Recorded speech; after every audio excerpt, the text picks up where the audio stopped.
Okay, so what did we learn from that? What was the essence of that? If you could summarize that in a Pretty much you're stuck, right? No, it's a, No, the good news is you're not stuck. It feels like we're stuck. it kind of says that. It's pretty much no matter what you do, unless you can find this one way to push the re-record. Right. Whatever your limiting beliefs are, even though we're not aware of what they are sometimes, they're there until we find some way to find that little red re-record button to play over. You know, you're going to find that little red button to push it and re-record. Let me give you one example, then I'll get to your thoughts, Steph. When I was living in West Virginia, there was a guy whose house we were living in while we lived there for a couple years. And he was a professor at this little school where I was teaching. And we talked to this guy, and his comment to us was, well, we said, why don't you live in this house? And he said, well, I will live in there as soon as I retire, but I suspect that I'll only live a couple years after that, and so we're not keeping it nice or anything. I'm not going to live very long after I retire. He died 2 years after he retired. As soon as he moved back in the house, and within 2 years, he was dead.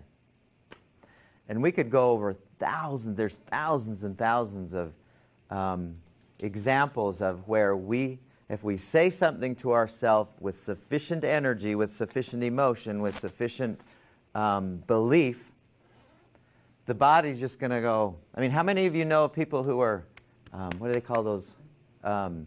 Is it hypochondriacs? I used to be able to make myself sick on a dime. Growing up, I hated church. And to get out of going to church, I would suddenly get really, really sick.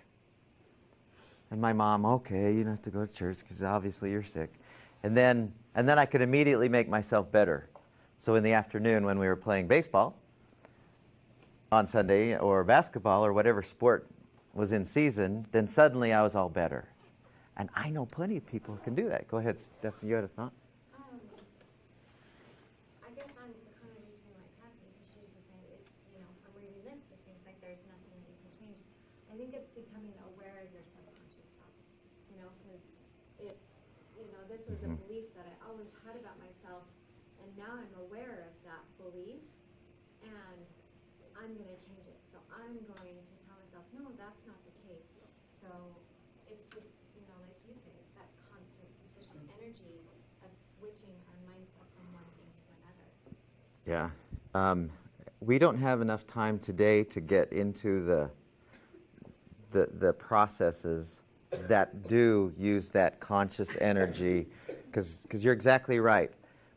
If the first thing that when I tell all of our kids as they've been growing up, whenever they say, oh, I'm just no good at this, or I can't do that, or I immediately tell them, okay, that's a stupid thought to have. I don't say it like that, but that's a stupid thought to have.